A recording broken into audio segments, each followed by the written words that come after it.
चलो स्टार्ट करते हैं। आज का टॉपिक क्या है? पोस्ट ऑपरेटिव केयर, है ना। पोस्ट में क्या होता है? बाद। ऑपरेटिव मतलब ऑपरेशन, केयर मतलब केयर का, यानी कि पोस्ट ऑपरेटिव केयर मतलब होता है कि हम मरीज का देख रेख ऑपरेशन के बाद। प्री ऑपरेटिव केयर भी होता है और इंट्रा ऑपरेटिव केयर भी होता है। तो प्री ऑपरेटिव केयर क्या होता है? यदि हम मरीज की ऑपरेशन की पहले तो कार्य करते हैं, जिससे इन्फेक्शन कम होता है, कॉम्प्लिकेशन कम होता है, उसका डर कम होता है, भय कम होता है। पहले फर्स्ट में है ना, तो हमारे किस में आएगा? Pre operative care. लेकिन आज क्या पढ़ेंगे हम लोग? Post operative care. Post word क्या है? प्रीफिक्स है कि सफिक्स है? ताली लगाया ना, तो हमारा क्या है? तो ऑपरेटिव मतलब होता है ऑपरेशन, केयर मतलब होता है सावधानी या बचाव करना, है ना। यानी कि ऑपरेशन के बाद किए जाने वाले सभी कार्य पूरा करेंगे हम पोस्ट ऑपरेटिव केयर करते हैं। ये काम कौन करता है? सारे हमारे टीचर, है ना। हम क्या है, वही पूरी टेक्नीशियन है जो सारे काम पूरी जिम्मेदारी से करते हैं, है ना। इसमें हमको क्या क्या पढ़ना है?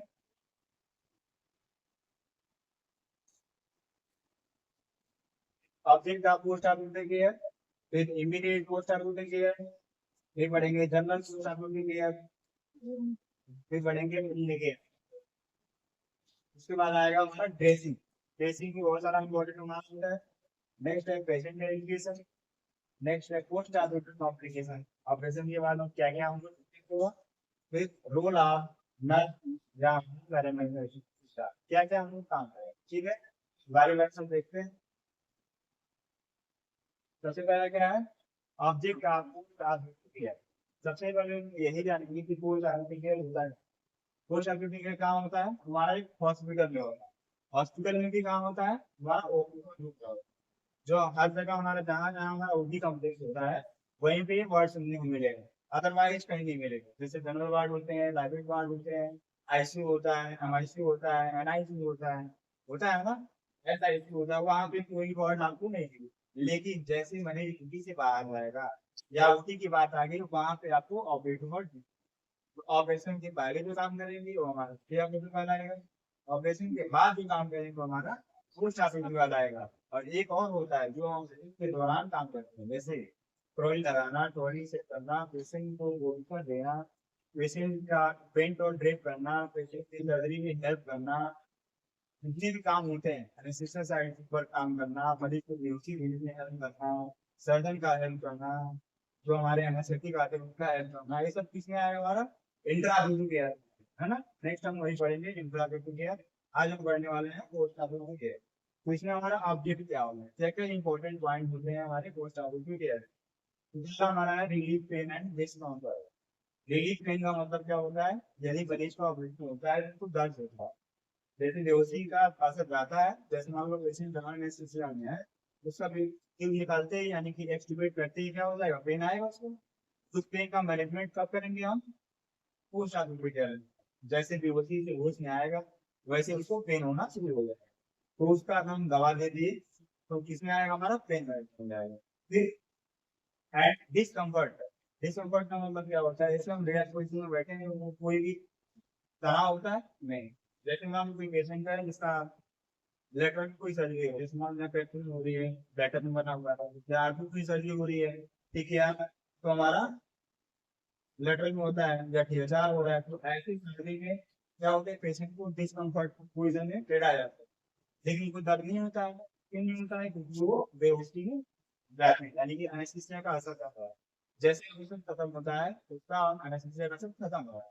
अब खत्म होते ही पेशेंट जैसे करवट लेटा है, पता नहीं कब से लेटा है, आधे घंटे लगे, 3 घंटे लगे, तो वैसे क्या होता है? जैसे होश में आता है यानी कि नर्वस सिस्टम काम करना शुरू कर देता है, वैसे मरीज को पेन होना शुरू होता है। अगर इसको हम सुपाइन नहीं करेंगे तो वो हमेशा डिस्कम्फर्ट के रहेगा, है ना। या मान लो हमारा सिटिंग पोजीशन में सर्जरी हो रही है, या प्रोन पोजीशन में सर्जरी हो रही है, या हमारा डिफॉल्टिंग हो रहा है, अलग अलग पोजीशन होते हैं ना सर्जरी के। तो अगर हम पेशेंट को कंफर्टेबल पोजीशन में नहीं लगाएंगे तब तक उसे कंफर्ट फील नहीं होगा, और जब तक कंफर्ट फील नहीं होगा तब तक उसका पेन रिलीफ नहीं होगा। समझ गया ना? इसीलिए दोनों वर्ड एक साथ है। नेक्स्ट क्या है? Prevent infection and complication. Prevent मतलब क्या होता है? बचाव। इसका इन्फेक्शन, इम्पोर्टेंट है कि नहीं है? बहुत सारा इम्पोर्टेंट है। अगर सर्जरी हो गई अच्छे से, सब कुछ हो गया, लेकिन अगर हम ड्रेसिंग अच्छे से नहीं की तो क्या होता है, सर्जरी फेल हो जाती है ना। अगर सर्जिकल साइड में इन्फेक्शन होते हैं उसको बोलते हैं SSI, जो किसके वजह से होता है, हमारी गलती की वजह से। अगर हम अच्छे से उसको वार्ड वगैरह नहीं किए हैं, या हम अच्छे से उसको क्लीन नहीं किए हैं, या ड्रेसिंग को अच्छे से कवर नहीं किया, तो वहाँ पे बैक्टीरिया वायरस इंसर्ट होने के चांस होते हैं। जैसे बैक्टीरिया वायरस जाएगा वैसे ही है। जब वो इन्फेक्शन होगा तो क्या होगा, सर्जिकल एरिया कुछ, जैसे मान लो हमारे बॉडी में कोई एक्सटर्नल इम्प्लांट्स लगे हैं, तो आदमी को सर्जरी हो गई, मुंह की सर्जरी हो गई, वहाँ पे इम्प्लांट डाले जाते हैं ना, जैसे मान लो हड्डी है तो वो डाले जाते हैं। तो राड को बचाने के लिए, इन्फेक्शन को बचाने के लिए क्या किया जाता है, हमको प्रॉपर तरीके से हैंड हाइजीन करना होता है, स्क्रबिंग करना होता है, और एंटीसेप्टिक सॉल्यूशन का यूज करके नॉन टच टेक्निक का यूज करते हैं वहाँ पे। एक मतलब उसी हाथ से उसमें लेना है, उसी हाथ से पैड लेना है, उसी हाथ से टेप चिपका है, एक गलती नहीं है ना। एक असिस्टेंट लेना है, उससे हेल्प करवाना है, और अपनी खुद उसका वो भी बेसिस है। समझ गया ना। एक बहुत ही जरूरी होता है इन्फेक्शन, इस इन्फेक्शन से ही कॉम्प्लिकेशन होता है। इन्फेक्शन के बाद कोई कॉम्प्लिकेशन नहीं है ना। नेक्स्ट हमारा प्रॉब्लम, परमोट मतलब क्या होता है, बढ़ावा देना। कौन देगा, अभी किसी को बोलना है कि तुम बढ़ जाओ, बढ़ जाएगा, उसके साथ कुछ काम करना। जैसे उन जगह उन मतलब क्या होता है, घाव हीलिंग मतलब करना, यानी कि घाव कैसे बनते हैं, जैसे इंडिविजुअल लगा वैसे घाव बन गए। जैसे हम लोग गिरते हैं तो घाव लगता है ना, तो घाव के कैसे करते हैं, उसको अच्छे धुलते हैं, एंटीसेप्टिक सोल्यूशन लगाते हैं, या डॉक्टर को आराम मिलता है उसको लगाते हैं, फिर उसको मक्खी मच्छर से बचाते हैं, यही करते हैं। लेकिन सर्जरी जब होता है वहां पे कौन सा काम करेंगे आप, इसको बताने के लिए कौन सा काम करेंगे आप, प्रॉपर तरीके से क्लीन ड्रेसिंग करेंगे। क्लीन ड्रेसिंग कर दिए तो कोई भी कॉम्प्लिकेशन नहीं है। समझ गया ना। फिर नेक्स्ट बनाना है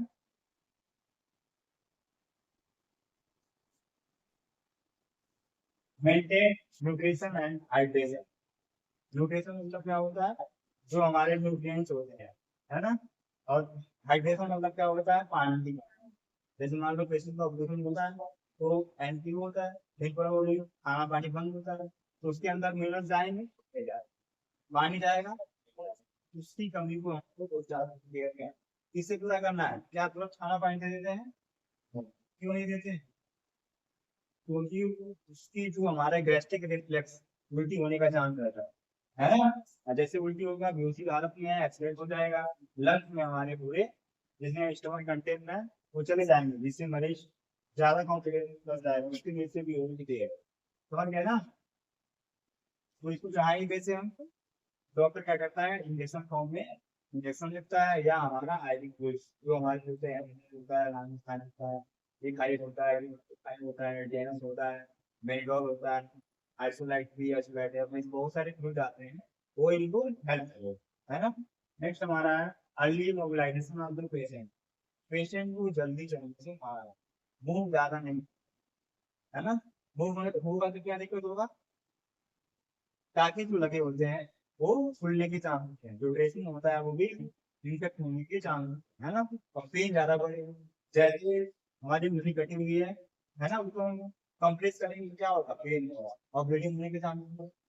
क्यों, मूवमेंट करता है ना। वैसे हमारे बॉडी में जहाँ ब्लीडिंग हुआ है उसको हम मोबिलाइज करेंगे, हिलाएंगे ना, तो क्या होगा, पेन होगा और वहां से ब्लीडिंग होने के चांस। नेक्स्ट है provide psychological and educational support, emotional support. इसका क्या मतलब है, प्रोवाइड करना है साइकोलॉजिकल सपोर्ट। जैसे ऑपरेशन होता है, मरीज घोड़ा जाता है, कहाँ आ गए, जैसे आंख बंद हुआ कोई दिक्कत नहीं है, जैसे आंख खुलती है तो क्या होता है, मरीज जैसे लगता है कहाँ पे है, डिस्कम्फर्ट फील होता है, तो डर जाता है, तो उसका हार्ट रेट क्या होता है, बढ़ जाता है, बीपी भी बढ़ जाता है, बढ़ जाता है, सांस की गति भी बढ़ जाती है। तो इस कॉम्बिनेशन को दूर करने के लिए आपको उसको क्या करना है, टीच करना है, वहाँ पे साइकोलॉजिकल सपोर्ट देना है, ठीक होगा नहीं होगा, अब सब ठीक हो जाएगा। पहले ऐसे नॉर्मल जाओ, अभी आपके करने के बाद भेज दिया जाएगा। इससे क्या होता है, पेशेंट को थोड़ा सा रिलैक्स मिलता है, आराम हो जाता है। फिर नेक्स्ट हमारा क्या है, इमोशनल सपोर्ट। यही है, मतलब उसको हम समझाते जाते हैं और फिर उसको घर के पास भेज देते हैं। इसमें कोई दिक्कत है किसी को नहीं। नेक्स्ट है इमीडिएट केयर। दो प्रकार के होते हैं केयर, एक हमारा इमीडिएट होता है, एक हमारा जनरल होता है। जनरल मतलब होता है सामान जो सबके काम आता है, लेकिन कुछ मरीज ऐसे होते हैं जिनको और दिक्कत होने लगता है, जैसे जीवन इनको दिक्कत होना नहीं होना, लेकिन कभी कभी क्या होता है स्पाइनल में जो मरीज होता है, केस होता है, या लोकल में होते हैं, उनको भी दिक्कत होने लगती है, जैसे सांस लेने में दिक्कत होने लगा, खांसी आने लगी, है ना, बीपी कम होने लगा, हार्ट रेट बहुत तेज चलने लगा, ये सब कॉम्प्लिकेशन आते हैं, तो उनको मैनेज करते हैं। वो हमारा क्या कहलाएगा, इमीडिएट पोस्ट ऑपरेटिव केयर, जो हमारे ऑपरेशन की तुरंत बाद किया जा रहा है। इसमें क्या कहना, एयरवे, एयरवे क्लीन होना चाहिए, है ना। अगर एयरवे का मतलब क्या होता है, जो हमारे लंग्स में क्या करता है, एयर सप्लाई, आवाज सप्लाई कर रिस्पायरेशन में हेल्प करता है ना, वही हमारा एयर होता है। इंसोपेटेंसी ऑक्सीजन एक रिक्वायर्ड, ज्यादा से ज्यादा ऑक्सीजन की मात्रा आसानी से कराए, अगर हम एयरवे क्लीन नहीं करेंगे तो हमारा ऑक्सीजन का मात्रा नहीं जाता, जब नाक बात में माउथ बना सांस ऑक्सीजन सूखे रह जा पाएगा, नहीं जाएगा ना, तो क्या करना, हम एयरवे क्लीन, अगर मान लो एयरवे में कोई ऑब्स्ट्रक्शन है या मान लो नाक की सर्जरी हुई है, क्या करेंगे, एयरवे अलग से आता है जैसे का होता है, उसको हम माउथ में इंसर्ट करें। अगर मान लो माउथ की सर्जरी हुई है तो नेजल एयरवे भी आता है, पतला सा पाइप होता है, वो भी नियर अबाउट जी शेप का ही होता है, लेकिन डायमीटर कम होता है और राउंड शेप में होता है, जैसे हमारा नाक तक है नाक है, उसमें इंसर्ट कर देते हैं। कुल मिला जुला के हमको यही करना है, एयरवे मेंटेन करना है, ताकि मरीज को कोई सांस लेने में दिक्कत ना हो, ज्यादा से ज्यादा क्या हो, ऑक्सीजन के मान टेबलिंग हो जाए और वो जल्दी रिकवर हो, समझ गया ना।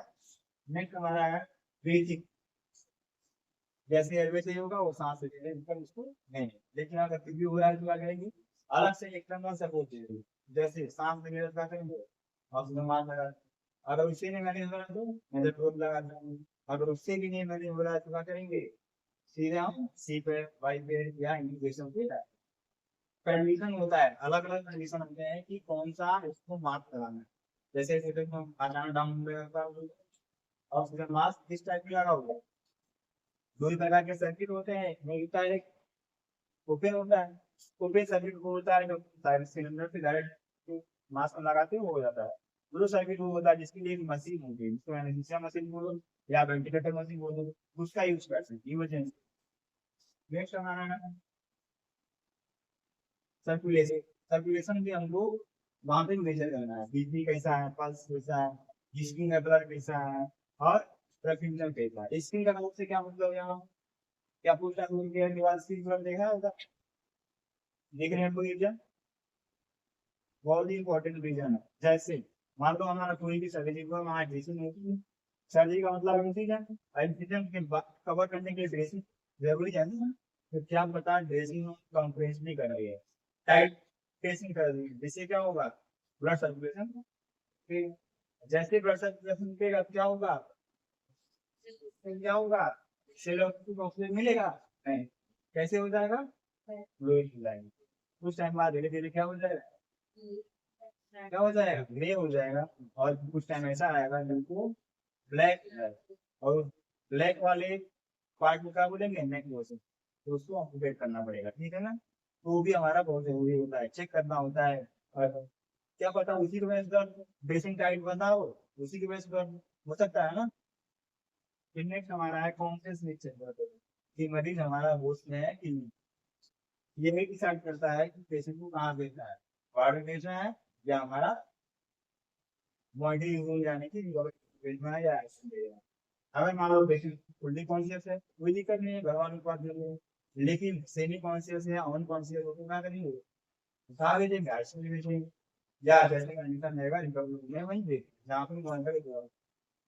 फिर नेक्स्ट का आईवी लाइन एंड डेट, जैसे ऑपरेशन होता है तो वहाँ पे आईवी नहीं चलती है, और ऑपरेशन खत्म होता है तो पेट, जैसे मान लो पेट का ऑपरेशन हो गया, चाहे ज्वाइंट का ऑपरेशन हो गया, वहाँ पे जहाँ पे कैविटी है, अगर उसमें ऑपरेशन हो रहा है, जैसे एब्डोमिनल कैविटी हो गया, थोरैसिक कैविटी हो गया, पेल्विक कैविटी हो गया, है ना, साइनोवियल ज्वाइंट की कैविटी हो गई, तो ऐसी जगह में सर्जरी होती है, वहाँ पे फ्लूइड इकट्ठा होने के चांस, है ना, कैविटी मतलब होता है खाली जगह, तो खाली जगह में भरने के चांस, खराब होने के चांस ज्यादा होते हैं, इसीलिए हम क्या करते हैं, ट्रेन डाल, ट्रेन डालने का मतलब क्या होगा कि री ऑपरेशन ना करना पड़े, या उसमें इंफेक्शन ना हो, या ज्यादा ब्लीडिंग करेक्ट ना हो जाए, है ना।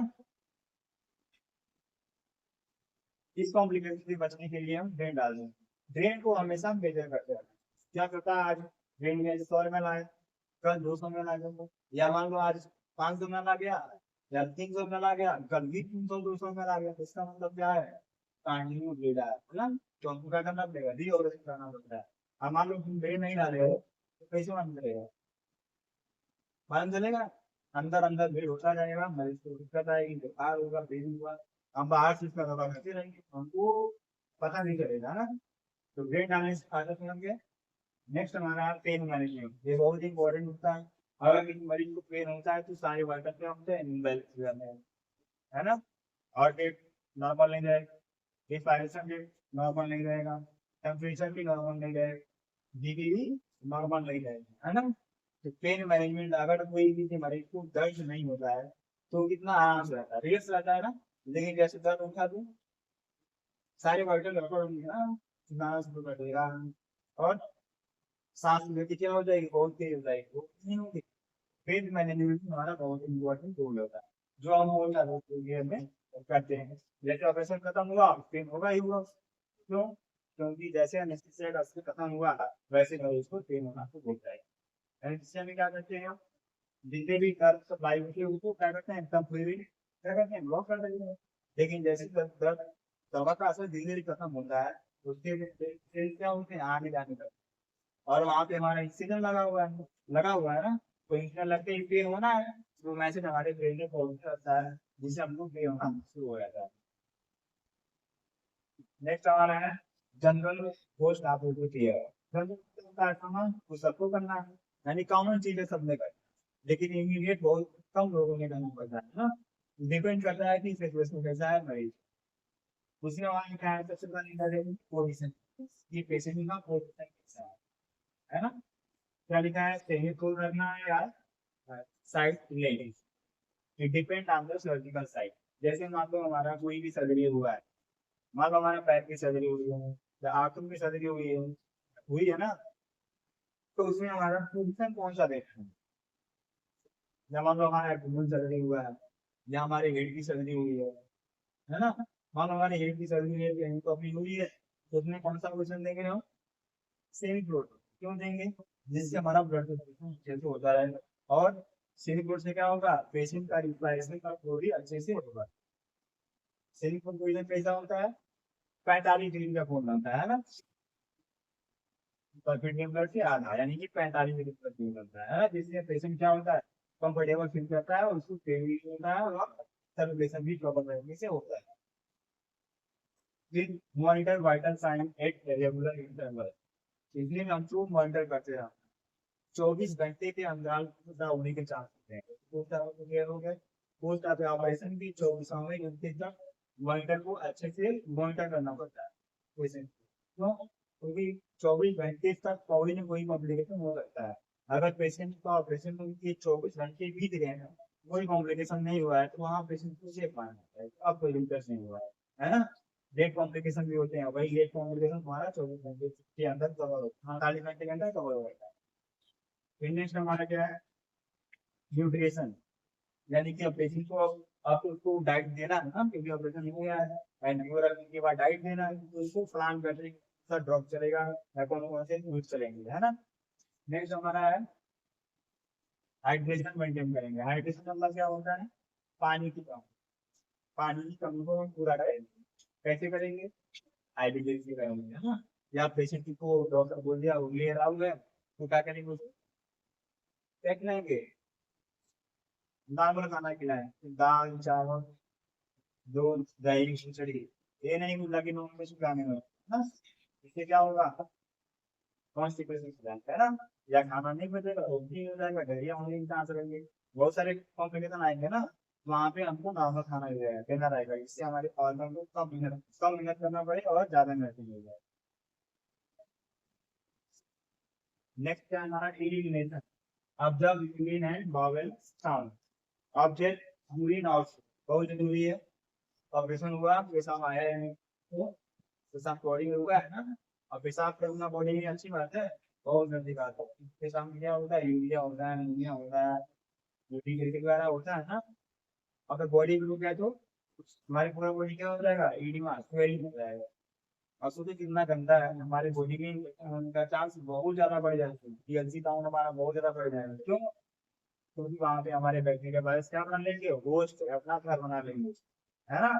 अगर हमारा आउटपुट नहीं हो रहा है तो बॉडी हमारा क्या है, पेशेंट के साथ क्या क्या हो सकता है, बहुत सारे कॉम्प्लिकेशन आ सकते हैं इससे। हाँ, ये अच्छा मरीज नहीं है, ये बुरा मरीज में आएगा। क्या पता रिकवर होगा कि नहीं होगा, ये बहुत रेयर केस में भी होता है। नेक्स्ट हमारा बॉबल साउंड। बॉबल साउंड मतलब होता है हवा खुलना। ऑपरेशन के बाद कई लोग का सुनने हो गए, ऑपरेशन में उनकी कटी नहीं की है, सुने हो?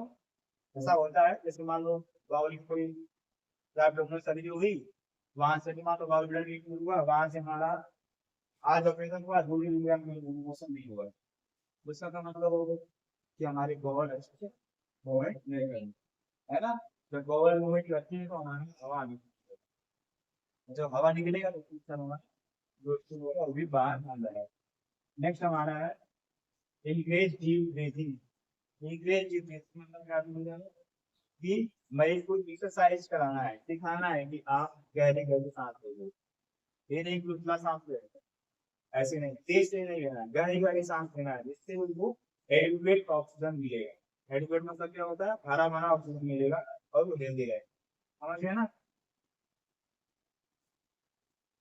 Early ambulation prevent D promote recovery. D मतलब क्या होता है, डीप ब्रेथ संबोधन, उसको ज्यादा मूवमेंट जल्दी से जल्दी चलाने फिराने की हेल्प करेंगे। जैसे मूवमेंट कराने से क्या होगा, जैसे मान लो हमारे हाथ में सर्जरी हुई है ना। तो हम उसको मूवमेंट कराएंगे तो क्या होगा, हमारा डी ब्रेन होने का चांस कम है, जल्दी रिकवरी होने का चांस है। जैसे मान लो मूवमेंट कराते हैं तो हमारा ब्लड सर्कुलेशन बढ़ता है, तो जैसे ब्लड सर्कुलेशन बढ़ेगा हमारा डी ब्रेन होने का चांस कम होता है, समझ गया ना। यहाँ पे कोई डाउट नहीं किसी को, बस यहाँ तक सोच लो, एक ही बार पढ़ोगे तो हो जाए। चलो नेक्स्ट क्या पढ़ेंगे हम लोग, फोर्थ चैप्टर केयर में, केयर मतलब घाव का केयर कैसे करेंगे, घाव की रक्षा कैसे करेंगे। हम लोग अपने शरीर का रक्षा करते हैं ना, अभी फॉर्मल लगा के करते हैं नहीं करते हैं, वैसे हमको घाव को भी केयर करना है, नहीं करेंगे तो क्या होगा। हाँ? जाहिर सी बात है इन्फेक्शन होगा, क्योंकि वुंड मतलब घाव होता है, और घाव पे ही बैक्टीरिया वायरस रहते हैं, पता है ना। बाहर से जितने भी बैक्टीरिया वायरस आएंगे, आधा सर्कल छोड़ के कहाँ बैठेंगे, घाव पे ही बैठेंगे, जितना बाकी को देखेंगे। बाकी कहाँ बैठती है, गंदगी पे ही बैठती है। तो उनका मतलब घाव घाव कैसा होता है, गंदगी होता है, इसका हमको केयर करना है, कैसे कैसे केयर करना है। तो पहले क्या है, inspect full side regularly. Inspect का मतलब क्या समझ रहे हो, इंस्पेक्शन करना, निरीक्षण करना, देख रेख करना, है ना। इसको बोलते हैं इंस्पेक्ट। इंस्पेक्ट साइट रेगुलरली, यानी कि जो जहाँ पे घाव है उसको हमको ऑब्जर्व करना है daily by daily. Daily by daily नहीं करेंगे तो दिमाग आज हम अच्छे से ड्रेसिंग करते, कल नहीं किए तो क्या होगा, परसों नहीं किए तो क्या होगा, बताओ। दिमाग हम आज कर दिए, ठीक है, आज हम अच्छे से नहा वहा के चले आए, तो दुनिया क्या होगा, हमको कंफर्ट फील होगा। हमारी बॉडी में आएंगे ना बैक्टीरिया वायरस, तो वैसे यहाँ पे भी, यहाँ पे ज्यादा आएंगे हमारे बॉडी के अकॉर्डिंग, आएंगे नहीं आएंगे। तो क्या क्या चेक करना है, रेडनेस स्वेलिंग फर्स्ट और पेन। अगर मान लो हम रोल करते हैं, ड्रेसिंग करते हैं तो रोल करते हैं, रोल करने से क्या होगा, जो अंदर हमारा कचरा इकट्ठा हुआ है वो बाहर आ जाए, है ना। अंदर से बाहर की तरफ रोल करेंगे, जिससे क्या हो जाएगा, जो कचरा है वो बाहर निकलेगा। बाहर निकलेगा तो क्या हम देखेंगे, कैसा जो डिस्चार्ज हो रहा है, रेड आ रहा है कि व्हाइट आ रहा है। व्हाइट आएगा तो बस आएगा, रेड आएगा तो क्या होता है, फीमा होगा, ब्लड स्टार्ट है ना। अगर व्हाइट आएगा तो डर है, व्हाइट आएगा तो क्या है, बहुत ज्यादा डर है। क्यों डर है, क्योंकि उसका मतलब क्या है, हमारा सड़ गया। रेड है तो ठीक है, कोई दिक्कत नहीं है, सीरोमा है, धीरे धीरे ठीक हो जाता है। लेकिन अगर व्हाइट आ गया तो होगा, तो करना पड़ेगा, इसे डिब्राइट करना पड़ेगा, आईएलडी करना पड़ेगा, या उसको ओपन करना पड़ेगा, है ना। यानी कि उसका फिर से एक प्रोसीजर करना कंपलसरी है, नहीं तो धीरे धीरे क्या हो जाएगा, और सटता जाएगा और एक विशाल रूप ले लेगा, है ना। या जिस पार्ट में रहेगा उस पार्ट का फंक्शन भी खत्म कर सकता है। तो वहां पर इसको चेक करना है, रेडनेस का काम करेगा, कि घाव में कितनी ज्यादा इन्फेक्शन है। सारे इन्फेक्शन होते हैं वहां पे लालिमा आ जाती है। फिर स्वेलिंग इडिमा भी मालूम चलता है जैसे इन्फेक्शन का एक हुआ है, पूरा इन्फेक्शन का एक सिम्टम जहाँ लालिमा आ जाए, पेन आ जाए, टेंशन आ जाए स्किन में, या हमारा स्वेलिंग हो जाए, उसी को इन्फेक्शन बोलते हैं। तो इसको हमको चेक करना है, प्रॉपर चेक करना है, समझ गए।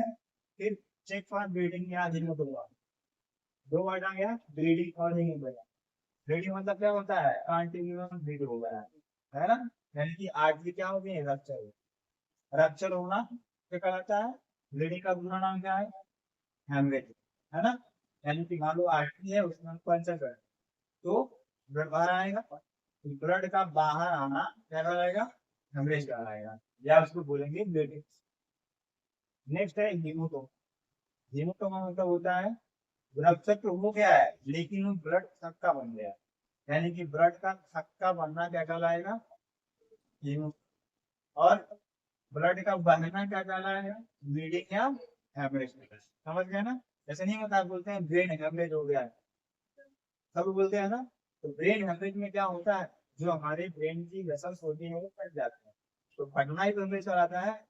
बहुत विलेन होते हैं, चोट लग गया तो भी फट जाएगा, बीपी ज्यादा बढ़ गया तो भी फट जाएगा, आईसीपी इंट्रा क्रिमिनल प्रेशर बढ़ गया तो भी हमारा फटने के चांस है। तो कई तरीके से आते हैं, ईडीएस हो गया, एसडीएस हो गया, आईबीएस हो गया, ये सब डिपेंड करता है कि किस लेयर में हमारा आर्टरी रप्चर हुआ है।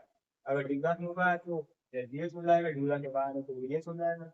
अगर ब्रेन के इंटरनली क्वार्टर हॉर्न सेल के पास हमारा आईबीएस हो जाएगा। तो बात की बात है, लेकिन हम इन दोनों को बता रहे हैं। ब्लीडिंग मतलब होता है हेमरेज, और मतलब होता है ब्लड का क्लॉट, और हेमरेज मतलब होता है ब्लड का बहना। समझ गए ना। जैसे उंगली कट गई, खून बहने लगा, क्या है, हेमरेज। दबा दिए, बंद हो गया तो समझ गए ना। नेक्स्ट हमारा include drain and tube are secure and check करना है कि जो हमारा ड्रेन लगा हुआ है वो क्या वही है कि नहीं है। जैसे मान लो ड्रेन डॉक्टर को से अच्छे जगह कर लिया, हम भी कर खिंचा गए, या मरीज खींचा तानी कर दिया, पाइप खींच दिया, तो आएगा, नहीं आएगा, बाहर चला गया, कैविटी के बाहर आ गए। तो हमको चेक करना है कि जो हमारा ड्रेन है वो अच्छे जगह से है कि नहीं, जहाँ पे हम फिक्स किए हैं वहीं पे है कि नहीं, है ना। और जो हमकी जो भी हमारा ड्रेन है जो जहाँ डाले हैं वही है कि नहीं, चेक करेंगे, इससे फायदा क्या होगा, जो हमारा इंटरनली इंस्ट्रक्शन हुआ वो जल्दी बाहर आ जाए। नेक्स्ट हमारा क्या है, मेंटेन एयर प्रोसीजर। सबको पता है ये सेफ्टी मतलब क्या होता है, एब्सेंट ऑफ सेप्सिस। ये क्या है, यहाँ पे फिक्स है कि नहीं है। और सेप्सिस मतलब क्या होता है, मवाद ऐसा क्रिएट फील्ड कर, जो फील्ड होता है उसको ऐसा क्रिएट करना है जहाँ पे मवाद ना है। फिर ड्यूरिंग आप इंटरवल जितने भी हम काम कर रहे हैं वहां पे हमको सेफ्टी प्रोसीजर अपनाना है, ग्लव पहनना है, मास्क पहनना है ना। और जरूरत पड़ी तो हमको गाँव में करना है, तब हमको देखना है। फिर support on the edge to prevent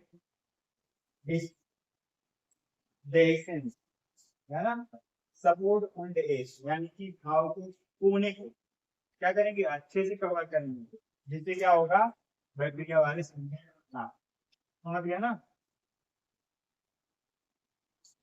next हमारा है ड्रेसिंग लेयर। उन जगह मतलब घाव की रक्षा कैसे करेंगे, तो ड्रेसिंग से करेंगे, करेंगे ना। जैसे मान लो चोट लगे तो पट्टी बांध दी, तो पट्टी बांधना क्या कहलाएगा, वुंड केयर हो गया। वुंड केयर कैसे कर रहे हैं, ड्रेसिंग से कर रहे हैं, कर रहे हैं नहीं कर रहे हैं। अब ड्रेसिंग का केयर कैसे करेंगे, जो बाहर पट्टी लगी हुई है, क्या पता चावल खा रहा था उसी भी गिर गए, पानी पी रहा था पानी गिर गया, है ना। या कोई मिलने आया बाद में उसको टच कर रहा है, अरे देखा जाए कैसे ड्रेसिंग हुआ है, करते हैं ना ये सब। तो हमारे हाथ की डस्ट वहां चली गई, और जो पट्टी लगी होती है उसमें ट्रांसपेरेंसी होती है नहीं, कि हवा अंदर जाने के लिए, तो बैक्टीरिया भी जाएगा। जब हवा जा सकता है तो बैक्टीरिया नहीं जाएगा। तो उसका कैसे केयर करना है कि वो जो इन्फेक्शन हमारे इंटरनली हो वो इन्फेक्शन ना आए। पहला क्या है, hand hygiene, remove hand after procedure.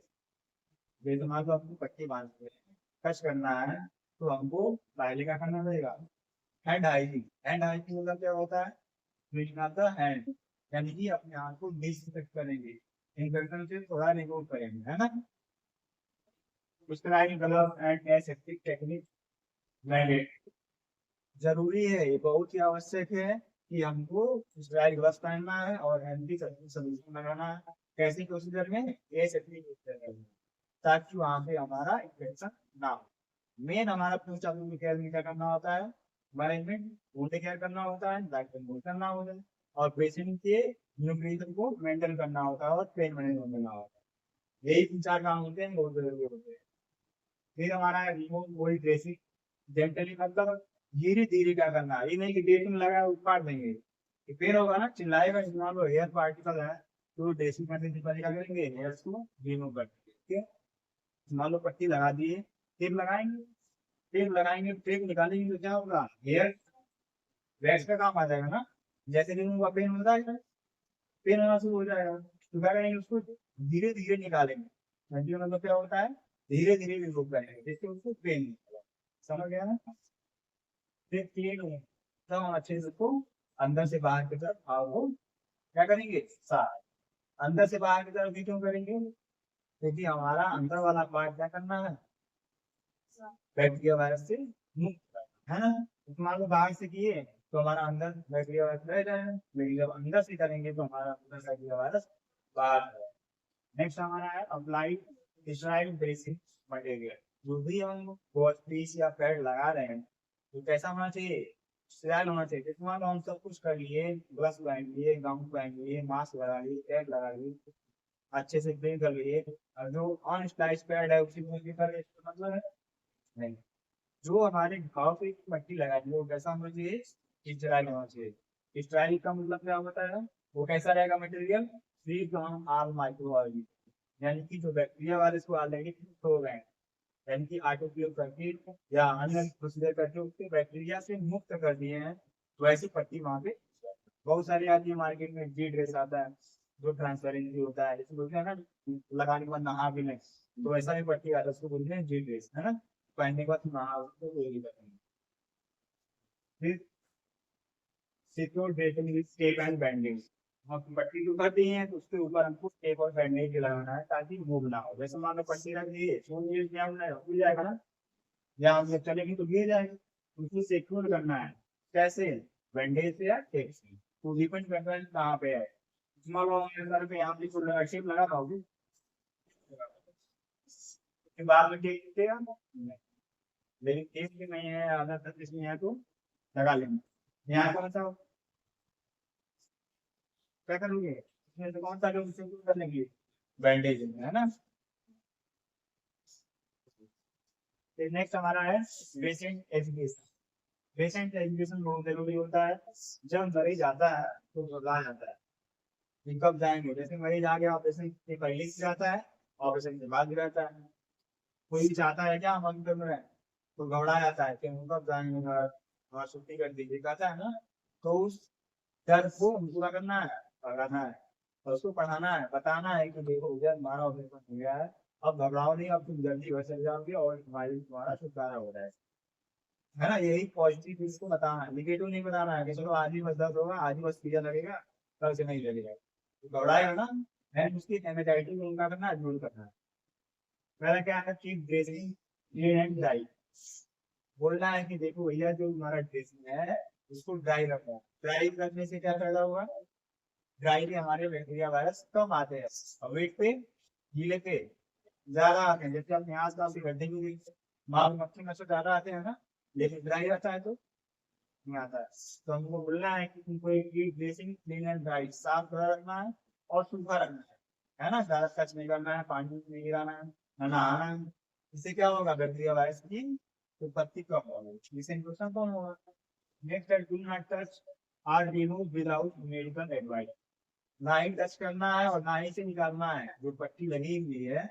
Medical advice मतलब डॉक्टर के बताए बिना, या कोई स्टाफ हो गया, कोई सिस्टर इंचार्ज हो गई, उनके एडवाइस के बिना एक पट्टी नहीं निकालनी है, नहीं बार बार टच है ना। जैसे मान लो उसको दर्द कमने लगा तो पट्टी निकाली थी, तो दिक्कत किसको होगा, पेशेंट को। लेकिन इसको पता नहीं कि हमको दिक्कत होगा। पता किसको रहता है, हम लोग को पता रहता है, हम पढ़े लिखे हैं, तो पढ़ा लिखा थोड़ी आता है, गाँव से आया है चाहे कहीं से भी आया है। उसको हमको बताना है कि देखो भैया तुमको ये पट्टी कभी निकालना है, जब हम लोग कहें, है ना। जैसे हम बोलते हैं ऑपरेशन के बाद पानी तभी पीना है जब हम बोलेंगे, खाना तभी खाना है जब हम बोलेंगे, तो ज्यादा करेगा, घर वाले चाहेंगे हमारा लड़का प्यास से तड़प रहा है, पानी दे दो, तो खतरा किसको होगा, ऑफिसर को होगा ना, क्योंकि प्रॉपर गाइडलाइन नहीं मानी जाएगी वहाँ लोग, क्योंकि पेरेंट मीडिया मानी आपका, मतलब जैसे कृष्ण मीडिया तो हमारा नहीं हो गया, तो अब हम इसे क्या करते हैं ना। चल, ठीक है, हमारा है रिपोर्ट इमीडिएटली बताना है हमको, तो बताओ कब कब, जब दीवार होगा तो बताओ, है ना, इसीलिए डेली राउंड होते हैं, राउंड का क्या होता है, मॉर्निंग और इवनिंग नाइट तीनों टाइम क्या होता है, राउंड अप होता है, जैसे मरीजों का हाल तक होता है। कहीं देखते हो ना, फाइल लेके जाते हो, दौड़ते हुए आते हो, पूछा था में से कोई दिक्कत है, कोई दिक्कत है, नहीं दिक्कत लगा तो इसके अनुसार उसका मेडिसिन बढ़ता रहता है, बढ़ता रहता है। बताना है कि फीवर है कि नहीं है, फिर रेडनेस और स्वेलिंग, अगर हमारा लालिमा आ रही है, स्वेलिंग हो रहा है तो बताओ। पट्टी की वजह से भी हो सकती है, पट्टी टाइट बांधी है तो वो आ सकते हैं। फिर हमारा है फर्स्ट आर ड्यूल सिनेरिंग एंड डिस्चार्ज, अगर हमारा कुछ यहाँ से बह रहा है ना, या हमारा डिस्पेंस यानी कि महक रहा है, तो आपको बताना है, इसमें मान लो बस है, मवाद है, बह रहा है तो मांगेगा ही, है ना, या हमारा ब्लड है तो निकल रहा है तो निकलेगा ही, तो बताना है, इससे हम क्या करेंगे, इंक्लूड कर देंगे, नहीं तो और इन्फेक्शन हो जाएगा ना बॉडी में, फिर निकलना मतलब क्या होगा, इन्फेक्शन नहीं है कि नहीं है, वह करेंगे उस टाइम जैसे चेंज कर देंगे जिससे वो कॉम्प्लिकेटेड हो जाए।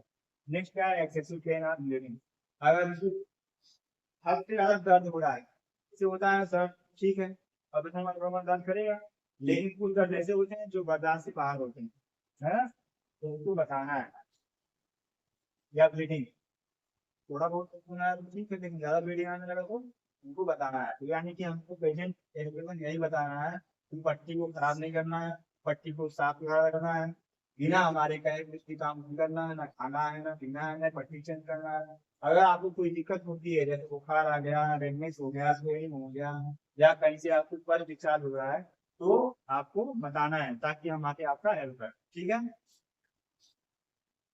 नेक्स्ट है post operative complication, post operative complication क्या होते हैं, क्या पोस्ट ऑपरेशन के बाद मरीज को दिक्कत हो सकता है, बिल्कुल हो सकता है, अगर आप प्रॉपर तरीके से हाइजीन मेंटेन नहीं कर रहे हैं, अगर प्रॉपर तरीके से ड्रेसिंग नहीं कर रहे हैं, तो वहाँ पे क्या हो जाएगा, कॉम्प्लिकेशन। पहला क्या है, इन्फेक्शन, सबसे पहला इन्फेक्शन क्यों लिखा है, क्योंकि ऑपरेशन के बाद वो यही केयर करना है कि इन्फेक्शन ऑपरेशन सही से हो गया है, लेकिन अगर हम ड्रेसिंग नहीं करेंगे अच्छे से तो हमारे क्या है, तो सबसे पहला काम हमारा क्या होता है, हमारा मेन रोल क्या होता है, खून के केयर, है ना, डॉक्टर का काम उनका एडवाइस करना, लेकिन जानने का काम हमारा होता है। और हम इसीलिए पढ़ते हैं कि हमको ग्लव्स कैसे पहनना है, गाउन कैसे पहनना, मास्क कैसे लगाना है, चेहरे कैसे लगाना है, अगर हिसाब को नहीं पढ़ाया जाता, जैसे नर्सिंग हिसाब हो गया, हम लोगों को कोडिंग के बारे में नहीं पढ़ाया, लेकिन pre operative care, post operative care और इंटर ऑपरेटिव केयर कौन करता है, ओटी वाले का, ओटी वाले को इसीलिए पढ़ाया जाता है कि सारे चीज को ज्यादा ज्ञान होता है और प्रॉपर तरीके से ही करता है। मोस्टली ड्रेसिंग जितने भी होते हैं वार्ड के, वो इस टाइम ही करते हैं, क्यों, क्योंकि वो उस चीज को ऑब्जर्व किए जा रहे हैं, वो भी कैसे सिस्टम लगा है, कैसे रोल करना है, यहाँ पे एक्सपोर्ट में क्या पड़ा हुआ है, सिस्टम क्या पता है, तो वार्ड में क्या पता हमारा कोई इम्प्लांट पड़ा हुआ है और उसमें ड्रेसिंग नहीं की, तो इम्प्लांट इन्फेक्शन हो जाएगा, और जैसे इम्प्लांट इन्फेक्शन एक बार हो गया ना, तो या तो इम्प्लांट निकालना पड़ेगा, तो जिस पार्ट में लगा है वो पार्ट निकालना है, बहुत ही गंदा सिम्टम होता है। तो पहला हमारा क्या इन्फेक्शन हो सकता है, इन्फेक्शन हो तो क्या होगा, फीवर आ जाएगा, बस बांध लेगा, रेडनेस हो जाएगा, इरिटेशन होगा, डिस्कम्फर्ट फील होगा, वह भी नहीं होगा, बेचैनी आ जाएगी, एनजाइटी आएगा, वो एकदम साइकोलॉजिकली क्या हो जाएगा, पागल हो जाएगा ना एक तरीके से, साइकोलॉजिकल का वो क्या बोलते हैं उसको, साइकोलॉजी का पेशेंट हो जाएगा वो। हो जाएगा कि नहीं हो जाएगा, ये किसी इंसान को बैठाए हैं ऐसा करने जाने दे रहे हैं सब, होता है कि नहीं होता है इसका।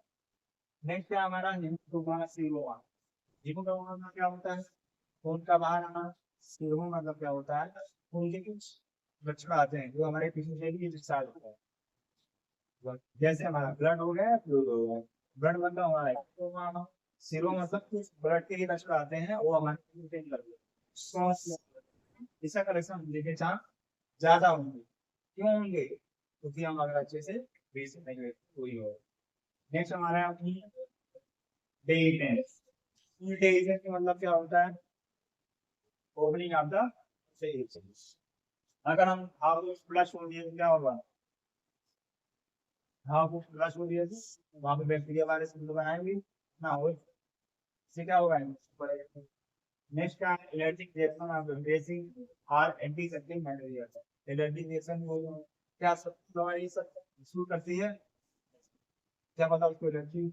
मान लो बहुत सारे एंटीबायोटिक आते हैं, सबके अलग अलग सूट करने का तरीका होता है, बहुत सारे ऐसे होते हैं मुंह लगाओ क्या हो जाता है? एलर्जी है। पेंटाप मिलाओ एलर्जी हो जाती है ना? हर एक दवा से हर एक मरीज को, कोई ना कोई मरीज ऐसा होता है जिसको क्या होता है? एलर्जी होता है। तो पता चल जाता है कि हम दर्द गड़बड़ करते हैं तो हमारी बॉडी की स्वेलिंग आता है, पेन होने लगता है, या हमारे दाने निकल जाती है, कोई ये सब कॉम्प्लिकेशन आ रहे हैं तो इस दवा से तो वो काम कर लेना होता है। तो इसीलिए सबसे पहले हिस्ट्री में ही पूछा जाता है कि कोई आपको दिक्कत नहीं है कि दवा से एलर्जी वगैरह, क्यों पूछा है? अगर मान लो तुम बता दिए तो वहां पे तुमको अवॉइड करके कि हमको ये दवाई नहीं, अगर नहीं बताए तो चलेगा, फिर कॉम्प्लिकेशन किसको आएगा? झेलेगा कौन? समझ गया ना? नेक्स्ट हमारा है कि हमारा रोल क्या है, role of nurse. Role of nurse या पैरामेडिकल, ये हमारा एक्चुअल में काम कर रहा है। पहला है continuous monitoring of the patient condition. Continue monitor करना है, डेली बाय डेली का करना है, रूटीन चेकअप करना है, उसका हिस्ट्री लेना है, फिजिकल एग्जामिनेशन करना है, वाइटल वाइटल साइन लेना है, यानी कि बीवी लिखना है, पल्स लिखना है, रिस्पायरेशन लिखना है, इनटेक लिखना है, आउटपुट लिखना है, कौन सी दवाई से लेंगे, दवाई नहीं चल रही है, बुखार वगैरह नहीं आ रहा है, ये सब हमको चेक करना है ना? जिससे हमारा पेशेंट सेफ रहे। जैसे मान लो आज बुखार हुआ तो तुरंत हम उसका कॉज ढूंढ लिए तो कल बुखार आएगा। मान लो फर्स्ट कनेक्शन हुआ है, बुखार आ रहा है, दवाई दे दिए तो बुखार तो ठीक हो जाएगी, कल भी बुखार आएगा। और जब तक आएगा, जब तक हम इसको ड्रेन आउट नहीं कर देंगे, ब्रीथिंग को अच्छे तरीके से हम मेंटेन नहीं करेंगे तो बुखार आता रहेगा ना? नेक्स्ट हमारा क्या है? Proper bed weight management. Proper basic management का मतलब क्या होता है कि हमको जो ड्रेसिंग करना है वो प्रॉपर एसओपी के माध्यम से करना है। एसओपी मतलब क्या होता है? स्टैंडर्ड ऑपरेटिंग प्रोसीजर, मतलब ऐसा तरीका अपनाना है जो हमारा स्टैंडर्ड माना जाता है, जो मेडिकल में रहता है ना? नेक्स्ट हमारा प्रॉम्प्ट सर्जन और एबनॉर्मलिटी, तुरंत हमको क्या करना है? रिपोर्ट करना है। क्या करना है? तुरंत हमको रिपोर्ट करना है किसको? सर्जन में। अगर हम कोई लक्षण दिखता है, संकोचन आ रहे हैं या ज्यादा चिल्ला रहा है, वहां पे हमको तुरंत क्या करना है? डॉक्टर को रिपोर्ट करना है ताकि आगे उस मरीज का कॉन्डिशन के अनुसार मेडिकेशन प्रोवाइड करें जिससे मरीज सेफ रहे। फिर प्रोवाइड इमोशनल प्रेशर, लिखा है प्रोवाइड